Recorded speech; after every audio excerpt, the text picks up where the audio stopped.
Hi, my name is John Comer, and I'm delighted to take part in the 9th annual Sustainable Road Freight Conference. I'm delighted to take the opportunity to inform you where Volvo are on this transition towards more sustainable transport. The key element that we see with the transition is we have to work together to shape the world that we want to live in. So again, one of the key elements, as we'll come out through this presentation, is the level of collaboration that has to take part, both in terms of truck dealer, bodybuilder, infrastructure supplier, and truck manufacturer to make this transition happen, to enable our operators to deliver the services that society actually needs. Having worked for Volvo for 3 decades, we've been through emission changes. We've seen the Euro emission changes from Euro 1, where the surface was, or the area could be equivalent to Wembley, all the way down to Euro 6, looking after NOx and particulates, where Euro 6 could be equated to a cricket crease, maybe at the Oval or other stadiums. And as a diesel supplier, we are now looking at and working out what our strategy is for Euro 7. We're also faced with new regulation with regards to carbon dioxide, VECTO, which is very similar to light vehicle WLTP, and we have targets. We have to achieve targets. We've got to achieve a 15% reduction by 2025 on carbon and a 30% reduction by 2030. And again, these targets are tough, and the transition to different drivelines will play a key part in reaching these targets. But even when you're buying vehicles today, look at the VECTO rating, because again, not only is it good for the environment, but if you're burning less fuel, it's also good for your bottom line. As Volvo, we have a much tougher target. We're looking for a 50% reduction by 2030. So a mix of driveline technologies will play a key part to achieve that goal. Our roadmap looks a little bit like this. As we head to 2040, our key aim is to be fossil free, because as I say, our tailpipe profile is not just about the truck, it's about where the fuel came from. So we're looking for a well-to-wheel profile in our offer.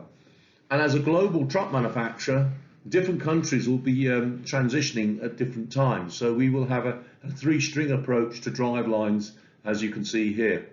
Internal combustion engines, which we're still developing in terms of friction and reducing losses. Liquefied methane in LNG with regards to a diesel HPDI solution, which gives a significant saving at the tailpipe of around about 20%. Battery electric, which first came on board in 2019. Our first battery electric vehicles went into serial production. And then fuel cell electric, which will start to appear in the middle of the decade.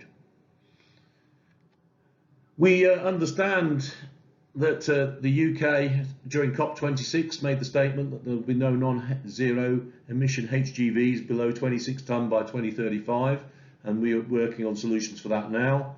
And then obviously by 2040 we will have completely transitioned out of that.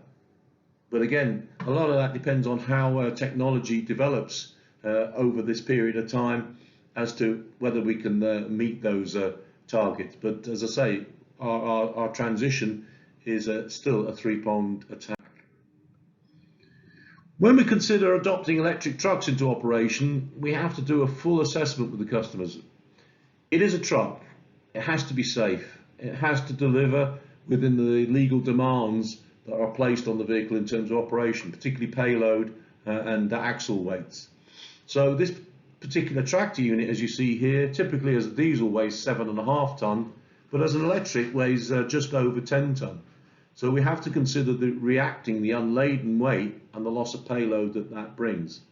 Albeit there are concessions for weight, it's still very important that we understand how that weight is transferred down to the individual axle weights and is enforced. So that's a key element for us, that it's still a truck. In terms of range, we have range tools to support the sale of the vehicle. We can use the telematics from the previous truck to plan routes and make proposals. And our range also has to consider the state of charge window and the battery drop off and degradation as the vehicle goes through its life, and that's included in the range tool that we offer. Similarly, we also have to work with charging infrastructure suppliers, and the key, in the current case, the key element for heavy trucks is back to base. So we have both AC and DC charging on board our vehicles, and obviously we fully support a public infrastructure charging system for trucks, and we're working with our competitors to work on a rollout for that across Europe. We fully welcome the ZERF trials, the 200 million boost rollout. For us, we've got electric trucks, there are charging solutions out there. Obviously, the operator has to look at the energy on site. But the key element on this transition is the operator. Can they deliver the service that is required by their customer, society, who wants their goods delivered the next day and not the day after? You know, can we still deliver that service and, importantly, deliver a profitable solution to the transport provider going forward? So the ZERF trials will help push this and gather momentum and provide data on this transition. You know, maybe the logistics system has to work differently. These are commercial vehicles. They're not designed to spend 24 or 23 hours being charged and 1 hour driving as you would in a private car. It really does have to work and deliver profit.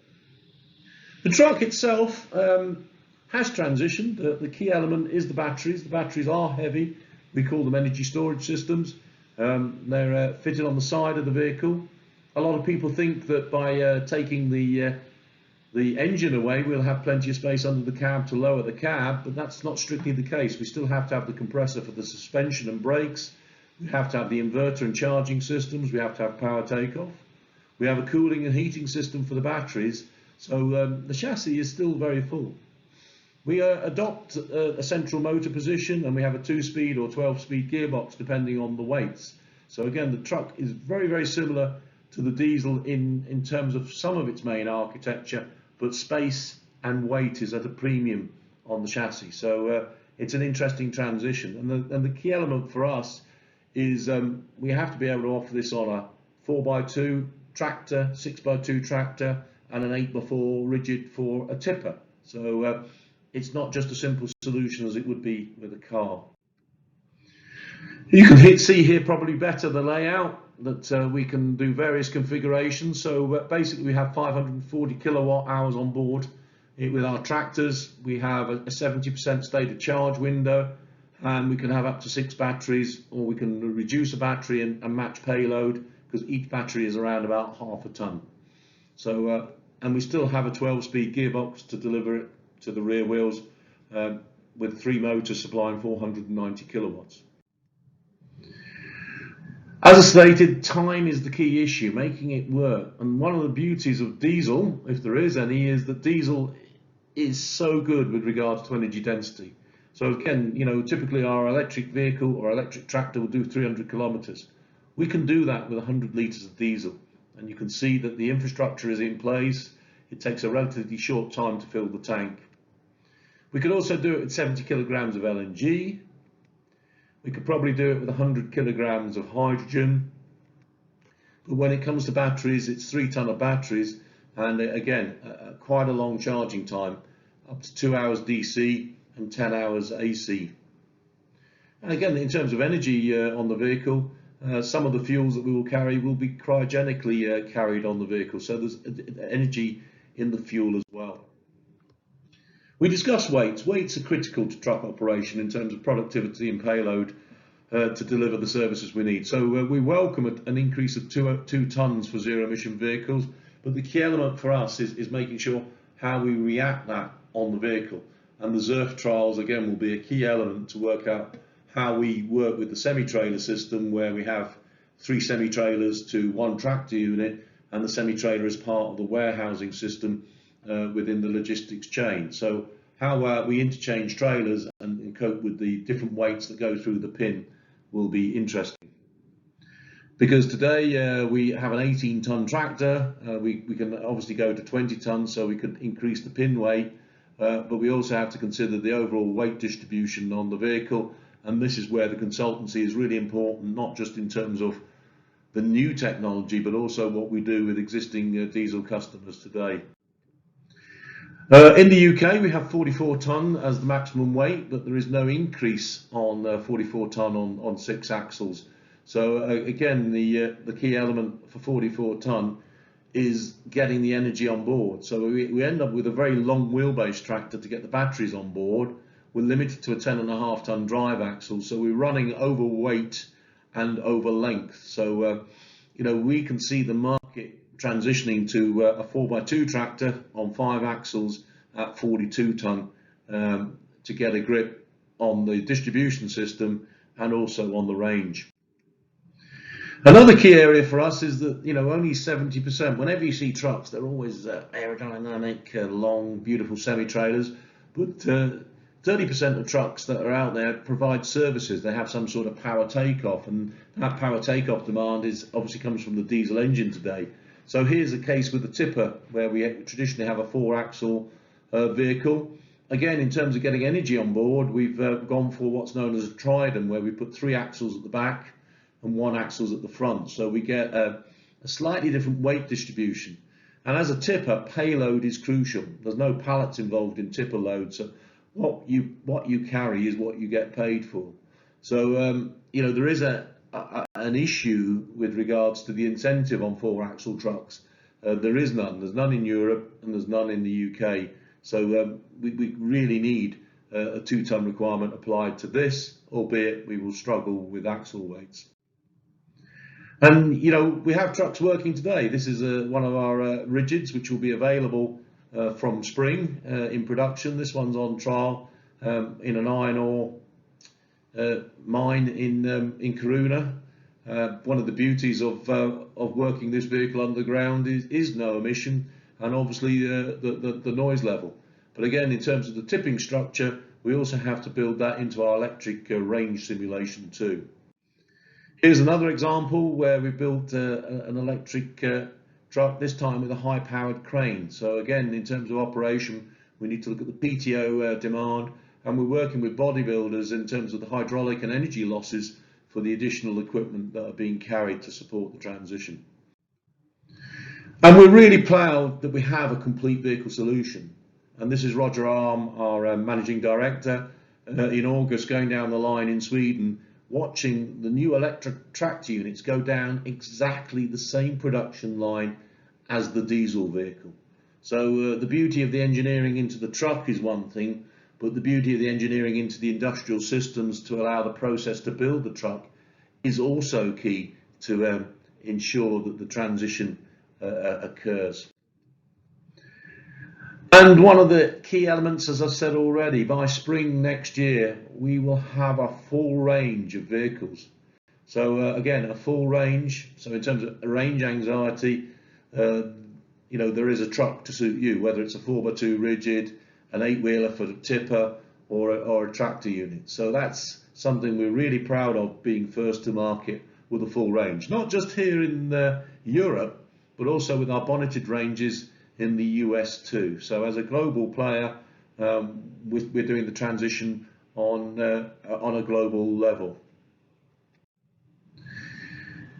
Having done the consultation on the truck, it's really important when you're operating the vehicle that the electric range simulation, the range and route, is recorded not only in the sales office but in the customer office, and has that driver interface. So a full level of connected systems to ensure that the vehicle can meet the delivery requirements. The customer knows where that vehicle is, how much charge it's got, how many driver hours it's got left to the next load is key in terms of both compliance and ensuring that the truck can deliver the load with the energy on board. And in terms of charging today, we have a 250 kilowatt DC charging and 43 kilowatt AC. Takes 10 hours on AC, an hour and 25 to get at 80% on DC, and just under 2 hours to get to 100%. I trust that gives you an insight to where we are in terms of manufacturing and availability and what we're doing at Volvo Trucks. We have solutions that are available now. We have solutions that will obviously shape and reshape and phase in and phase out as the transition occurs and new technology comes on board. So thank you very much for your time, and I'm very pleased to be part of this conference. Thank you.